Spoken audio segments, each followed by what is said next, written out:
professora de filosofia. Eu sempre tive inclinação para tudo que fosse meio que rebeldia, para tudo que mostrasse algum tipo de rebeldia no sistema. Então, assim, eu era uma criança hiperativa e os adultos não tinham muita paciência comigo. Então era aquela situação, eles não me entendiam e eu também não os entendia. Na escola eu não conseguia prestar atenção em muitas disciplinas. As que mais me chamavam a atenção era história, né? Porque citava acontecimentos fantásticos que eu não fazia ideia que tinham ocorrido. Então elas me revelavam situações. Gostava muito de literatura, principalmente quando envolvia poesia. Eu me encantei com o dadaísmo, eu me encantei com o surrealismo, eu ficava eufórica quando lia sobre André Breton e todo o manifesto surrealista que ele causou em Paris.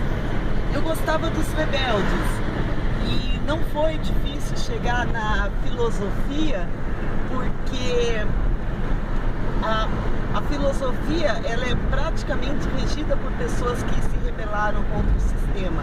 Então, dentro das aulas de filosofia no ensino médio, eu me identifiquei muito, porque ali eu descobria que vários pensadores questionaram de coisas simples como a rotina que nós temos todo dia e que é absurda, também questionaram o cosmo, o universo e como ele poderia caber dentro da cabeça de um ser humano.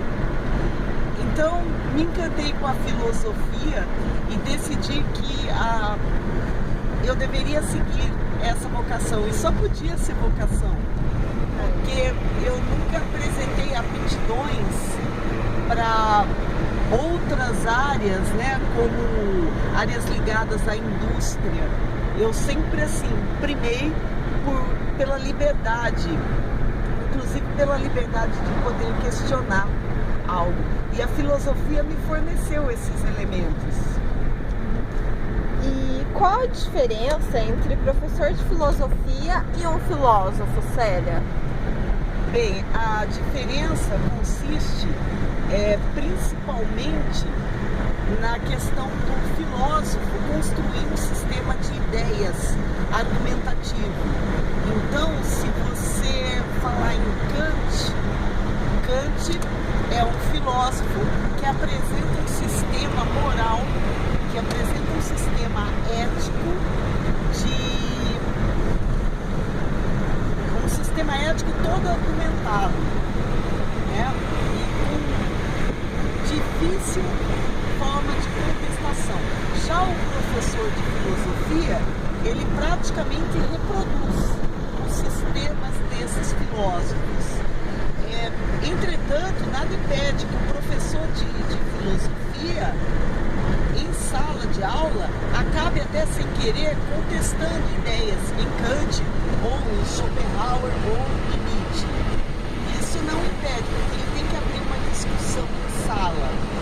Porém, o filósofo é aquele que vai escrever, reger e defender um sistema de ideia. Essa eu penso que é a diferença básica entre os dois. E o professor de filosofia ganha dinheiro? Veja bem, ganhar dinheiro, eu creio que poucos professores de ensino fundamental e médio irão conseguir da forma que a maioria imagina, né? Entretanto, universitário, aquele que já fez o mestrado, o doutorado, esse eu creio que até se aproxima disso que você está dizendo. E a gente está falando de Brasil, né? Na Europa, por exemplo, é outro contexto, é outro contorno. Então, na Europa, por exemplo, eu creio que até ganha. E como é a faculdade de filosofia, Célia? Olha, ela é tensa, porque você vai se chocar, inclusive, com o que você pensa, com aquilo que você crê. Eu entrei uma pessoa na faculdade da PUC em Campinas e saiu outra. Até aquilo que eu acreditava há mais de uma década simplesmente acabou e novas crenças surgiram. Então é uma faculdade que você lerá obrigatoriamente muito, lerá a obra, não lerá resumos, mas você tem uma satisfação muito alta, né? E que é a satisfação de se sentir mais livre, uma vez que você está conhecendo mais. E como as pessoas reagem ao saber que a sua profissão é esta? Bem, antigamente elas não reagiam muito bem, não. Inclusive algumas pensavam que estava ligada, a filosofia estava ligada a setores místicos da sociedade, outros pensavam que era alguma forma de disciplina da autoajuda, perguntavam se dava para criar depressão com filosofia, quando na verdade ela causa depressão. Enfim, outras pensavam que a filosofia era algo de lunáticos, de loucos. Porém, depois que a LDB no Brasil institui a filosofia novamente no ensino médio e outras escolas colocam até no âmbito do ensino fundamental, então já muda essa perspectiva.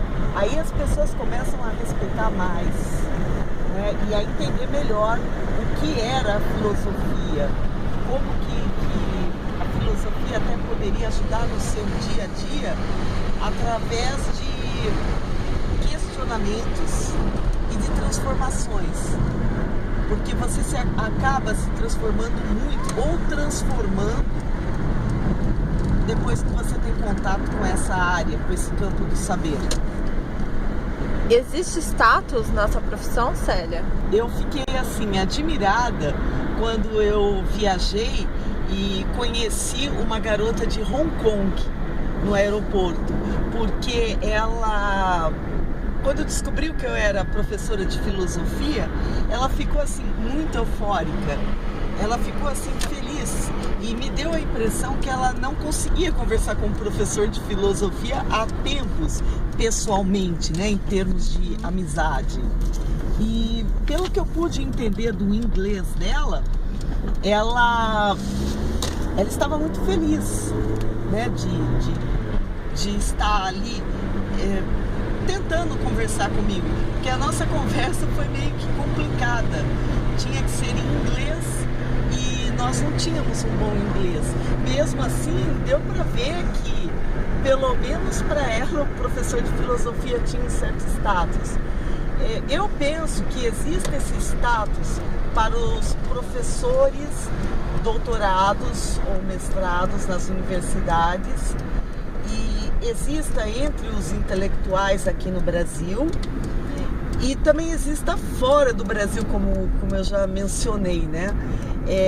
Agora, entre assim, o público comum ou o público leigo, eu penso que está na mesma situação que, não sei, os demais professores, né?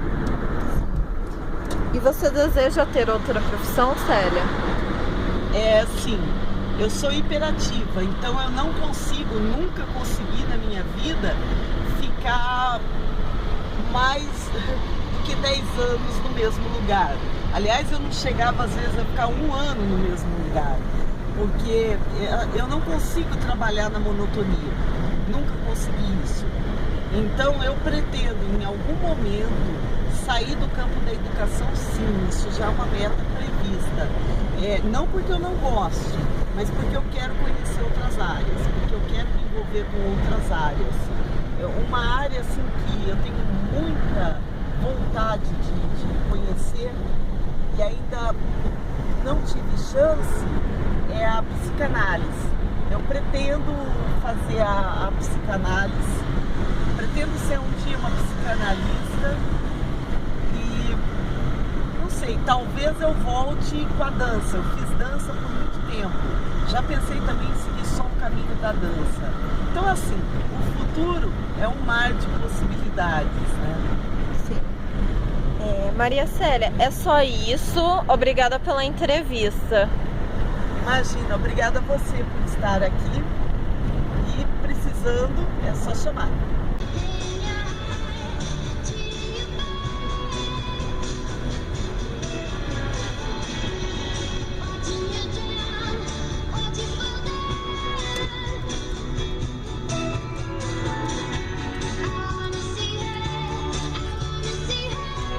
Dá um sorrisinho pra câmera, então.